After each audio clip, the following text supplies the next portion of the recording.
Hey guys, welcome to FC Game by Game, where Sam's going to be doing a review on the Emirates Cup.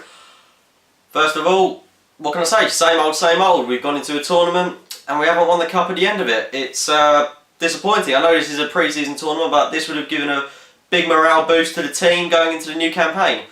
But first of all, let's just analyse each individual game. So first of all, our game against Napoli. First half, we were absolutely appalling.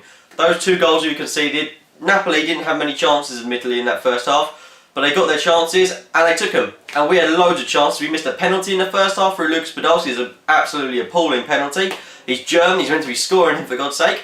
But Napoli got chances, they took them.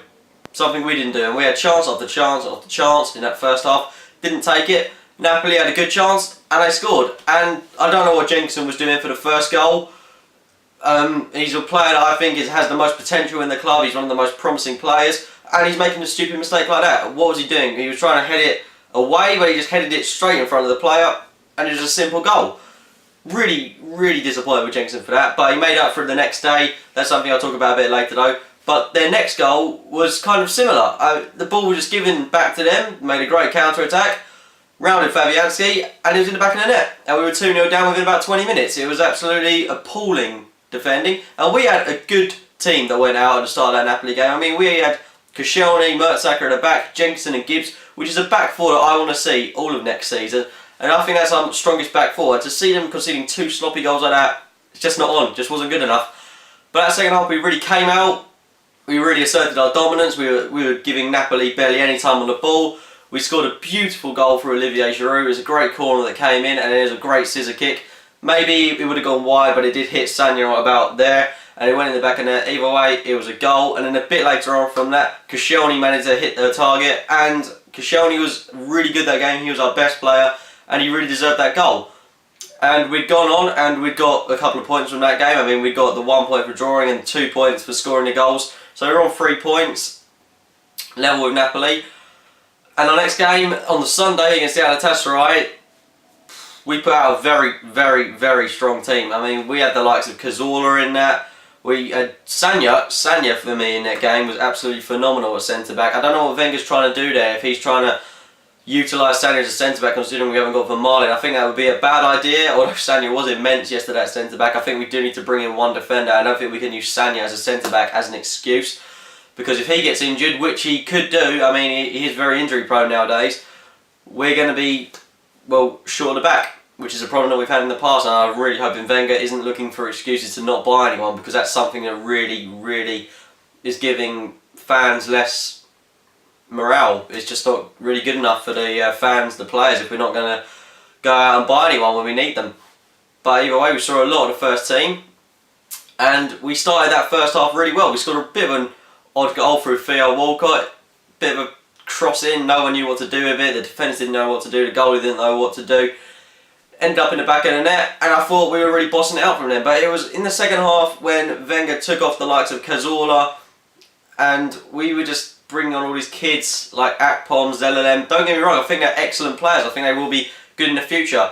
But when we took off those first team players and Galatasaray brought on Schneider and Drogba, we haven't got anyone like that we can bring off the bench. Also in this game, there was a big talking point that Yaya Sanogo was playing. What can I say about this guy? First half, he was very good. Actually, going on that, I think he was good for the first 15 minutes. I mean, he got through on goal. He could have scored a goal. He had about 2 chances and he came close twice. But he was making some schoolboy errors. He was falling over. He was making weak passes. He was losing out.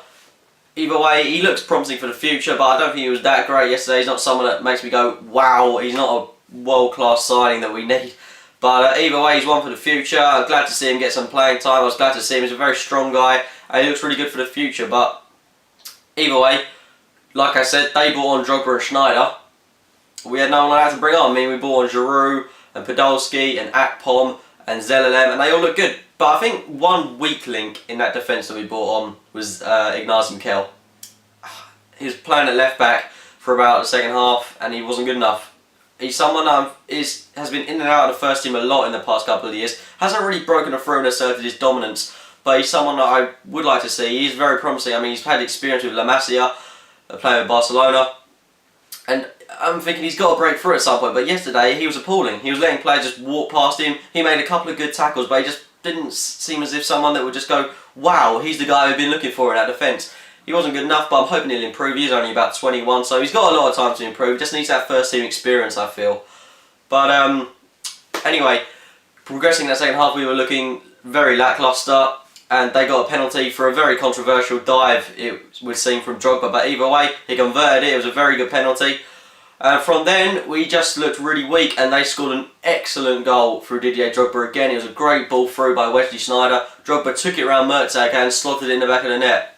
It was a fantastic goal, and you got to say he was absolutely the standout performer. And he's that person that Galatasaray could bring on to make a difference, and Arsenal need someone like Drogba because we haven't got anyone like that. We brought on Giroud, and he didn't do anything for that game, but they brought on Drogba and he scored 2 goals, 2 fantastic goals. We haven't got anyone like that, and we've got to go out and buy someone. Now that tournament's over, Wenger's got to look at that, and he's got to think, okay, we weren't good enough. It's all well and good beating Vietnam and Indonesia All-Stars 7-1, 7-0. But when we're against the big boys like Napoli and Galatasaray, we're drawing and losing. And you've got to think we need world-class additions to that squad, which is why we need Suarez, in my opinion. I know a lot of people will disagree, but he's that world-class player we're looking for, and if we don't get him, then it's kind of bust, really. Who else are we going to look for? You've got to really hope that Wenger's got something up his sleeve with less than a month to go in the transfer window. But either way, the future does look a bit bleak at the moment. I have to say, it doesn't look very promising. We've got a good squad, but we've just played the Emirates Cup and we've lost. We've come second from bottom in our own tournament, and that doesn't really look good. And I like to think I'm optimistic about the start of the season, which I believe I am. But if we haven't got any signings, then I can't really say that I'm looking hopeful for the next season. And you've got to question Wenger, because the board have given him all this money. Can't go blaming the board anymore. They've given him 70 to 100 million to spend. And if he's not buying anyone, it's his fault, not the board's. But anyway, that's pretty much all I've got to say about the Emirates Cup and our future signings and spendings. If you enjoyed this video, please hit the like button. And if you could like my Facebook page and follow me on Twitter, that would be great, guys. Alright, thanks for watching this. I'll see you later.